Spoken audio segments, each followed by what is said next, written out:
Максим Васильевич, еще несколько вопросов от наших телезрителей. Итак, если почувствовали недомогание, можно ли позвонить в поликлинику и открыть больничный, если не подтвержден ПЦР-тест?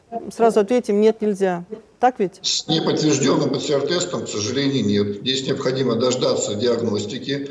Сейчас отрабатываем вопрос мы с фондом социального страхования. Если вы контактные, если у вас, условно говоря, в семейной очаге есть, допустим, кто-то болеет из родственников, вы проживаете в одном помещении, или были близкий контакт по работе, будем сейчас отрабатывать через фонд социального страхования для открытия для таких лиц больничного листа дистанционно, то есть без явки к врачу.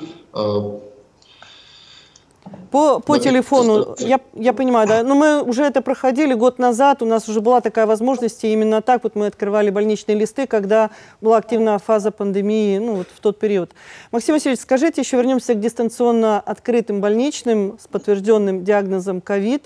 Открыли больничные, назначили лечение, а как больничный продлить и закрыть?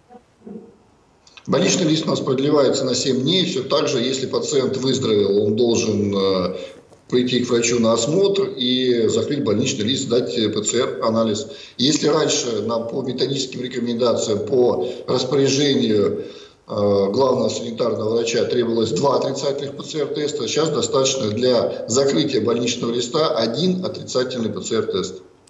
Теперь один. Да. И сколько на больничном человек будет? Неделю или 2 недели, как раньше, или по состоянию? До выздоровления. И раньше он тоже до выздоровления был на больничном листе. Максим Васильевич, а если ПЦР-тест уже отрицательный, но состояние слабенькое, вяленькое, не прошла заложенность носа? Для этих целей врач определяет, можно ли человека вернуть к труду, или он еще нуждается в реабилитации, в амбулаторном лечении, в сопутствующей терапии. Для этих целей врачу нужно.